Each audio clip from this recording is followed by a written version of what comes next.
코로나19 여파로 경제적 어려움을 겪고 있는 서민들을 상대로 금융권을 사칭한 사기가 기승을 부리고 있습니다. 전북 지역에서도 대형 은행을 사칭해 서민들을 현혹하는 사기 피해가 잇따르고 있습니다. 고창군 고수 일반 산업단지를 둘러싼 논란이 커지고 있습니다. 고창군이 발표한 기업 유치 관련 조직에 주민들의 이름이 허위로 포함됐다는 주장도 나왔습니다. 정읍의 한 음식점에서 말다툼을 하다 흉기로 친구를 찌른 60대가 경찰에 붙잡혔습니다. 경찰은 60대 A씨를 살인 미수 혐의로 조사하고 있습니다. 김제시의회 의장이 지난달 파행에 대한 책임을 지고 자진 사퇴한 가운데 의장에 대한 주민 소환을 추진했던 농업인단체가 활동을 마무리했습니다. 주민들에게 감사 인사도 밝혔습니다.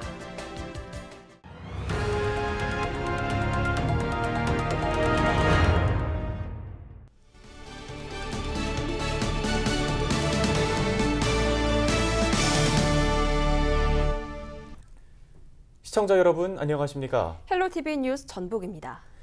고창군은 지난해 말 고수 일반 산업단지를 둘러싼 시공사와의 유치권 분쟁을 해결한 뒤 기업 유치에 나서고 있는데요. 지난 4월 투자 협약을 한 육가공 업체를 둘러싸고 고창군과 고수 면민 사이에 갈등이 빚어지고 있습니다. 고창군이 언급한 면민들이 자발적으로 만든 기업 유치 관련 조직은 허위로 이름만 올린 정황도 포착됐습니다. 이진철 기자의 보도입니다.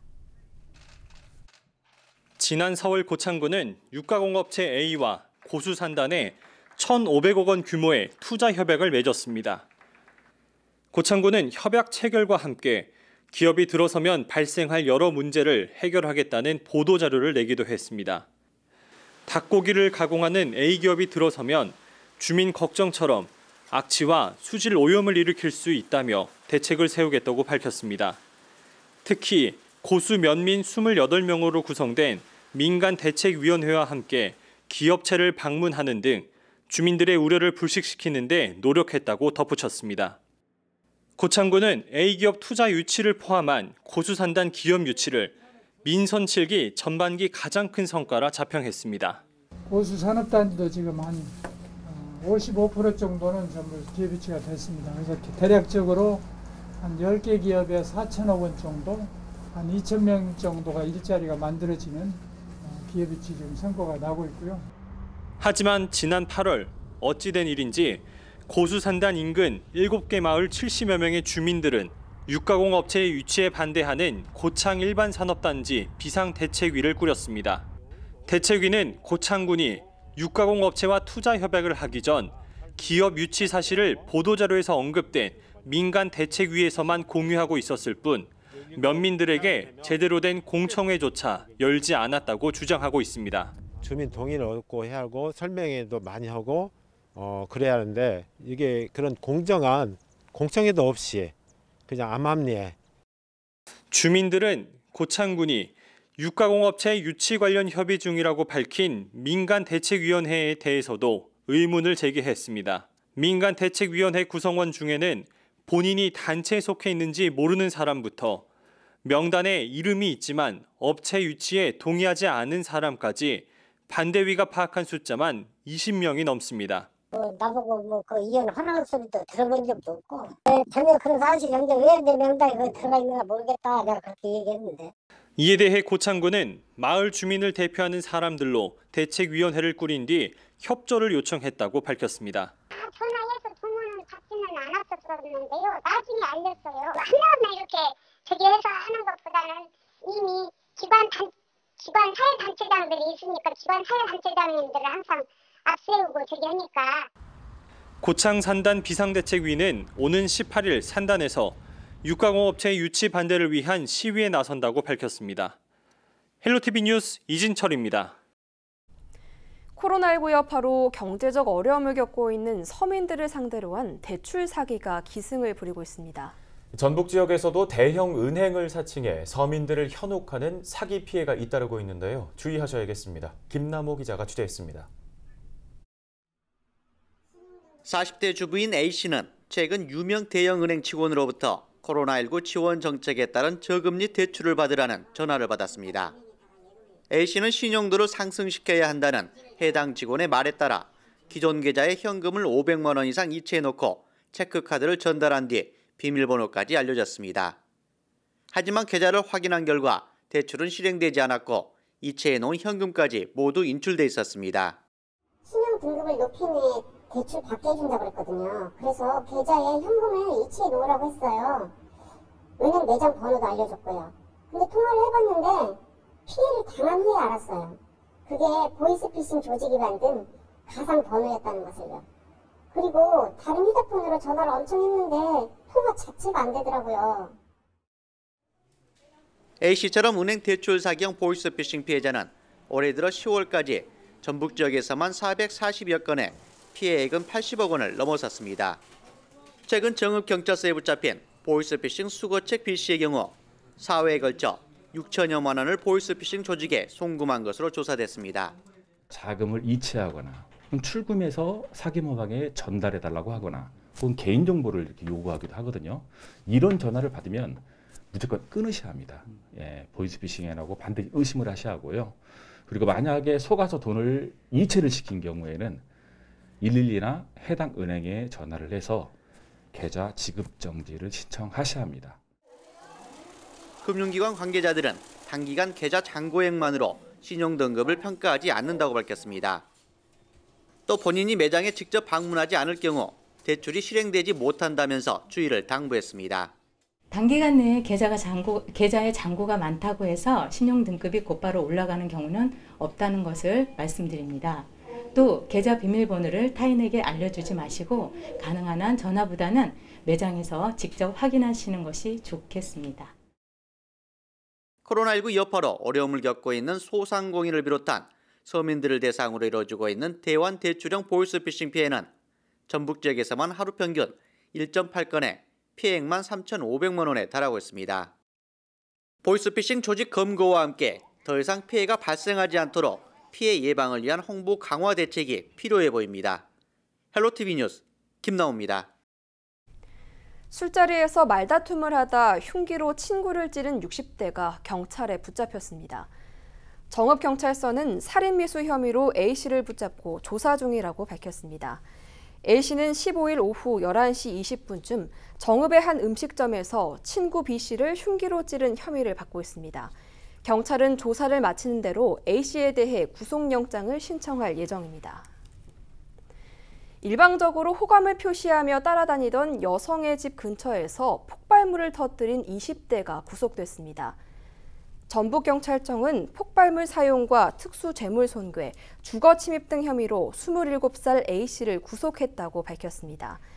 A씨는 지난달 17일 밤 8시쯤 전주시 덕진구의 한 아파트 계단에서 미리 준비한 폭발물을 터뜨린 혐의를 받고 있습니다. 그는 폭발물을 손에 쥔 상태에서 점화해 왼손에 영구적 손상 가능성이 있는 큰 상처를 입었지만 다른 인명피해는 발생하지 않았습니다. 김제시의회 의장 주민소환 활동을 마무리한 농업인단체가 그동안 시민성원과 응원에 감사의 뜻을 표했습니다. 김제시 농업인단체 연합회는 16일 기자회견을 열고 주민소환 투표에 참여한 서명자와 단체 등 지역민의 감사의 마음을 전했습니다. 이들은 앞으로 김제 시민과 농민의 권익을 지키는 일에 시민과 함께하겠다고 덧붙였습니다. 앞서 김제시의회 의장은 시의회 파행에 대한 책임을 지고 지난달 자진 사퇴했습니다.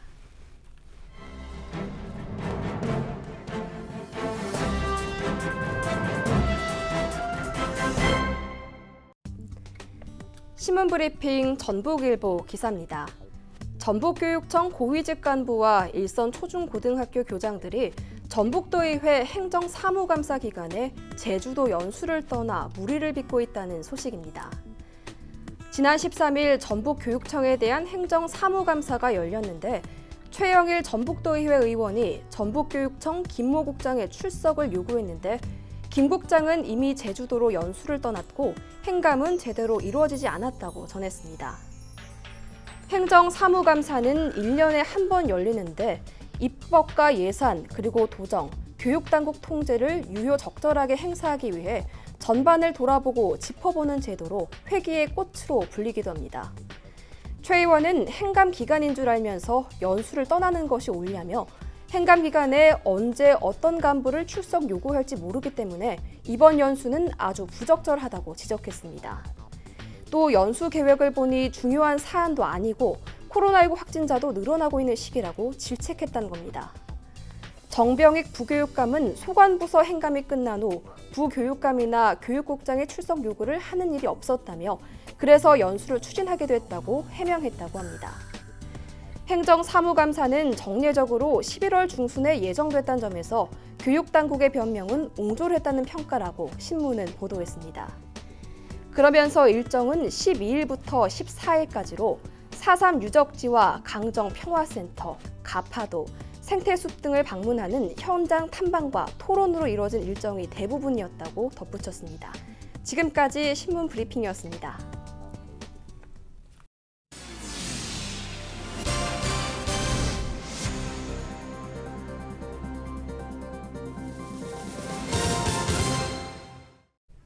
다음 소식입니다. 남원시 문화도시 사업추진위원회가 남원문화도시라는 브랜드명으로 공식 홈페이지를 개설했습니다. 홈페이지는 그동안 SNS와 유튜브를 통해 접할 수 있었던 남원문화도시의 정보들을 쉽게 찾을 수 있도록 제작됐습니다. 또 지난 6년간 남원이 법정 문화도시 지정을 위해 시민과 함께 진행한 사업들도 한눈에 볼 수 있습니다. 남원 문화도시가 시민들이 쉽게 알아가고 그로 인해 시민 참여가 더욱 확대되길 기대합니다. 고창군 중심시가지의 주차난 해소를 위해 추진 중인 공영 주차타워에 대한 설계 용역 최종 보고회가 열렸습니다. 모두 80억 원의 사업비가 투입되는 주차타워는 지상 3층 규모로 260여 대의 차량이 주차할 수 있는 공간으로 조성됩니다. 고창군은 다음 달 착공에 들어가 내년 12월쯤 준공을 목표로 사업을 추진하겠다고 밝혔습니다. 부안 유학의 현인으로 알려진 지포 김구와 반개 유형원, 간제 전우의 학문과 사상을 고찰하는 학술대회가 16일 전북대학교에서 열렸습니다. 부안 사면 학술대회에서는 특히 지포 김구의 행적과 시문이 깊게 다뤄졌는데요. 부안군은 부안 사면을 집중 조명함으로써 한국 유학사에서 지역적 가치가 부각될 수 있는 계기가 됐다고 평가했습니다. 정읍시가 첨단 방사선 연구소 내 입주 기업인 주식회사 라비와 추가 투자를 결정하는 협약을 체결했습니다. 이번 협약에 따라 라비는 첨단 산단 내에 30억 원을 투자해 공장 증축과 함께 생산시설을 건설할 계획입니다. 시는 투자 보조금 지원과 함께 인허가 절차 진행 등 행정상 지원을 이어간다는 방침입니다. 임실군은 미세먼지를 줄이기 위해 고농도 미세먼지 비상저감 조치 발령 시 배출가스 5등급 차량의 운행을 제한한다고 밝혔습니다.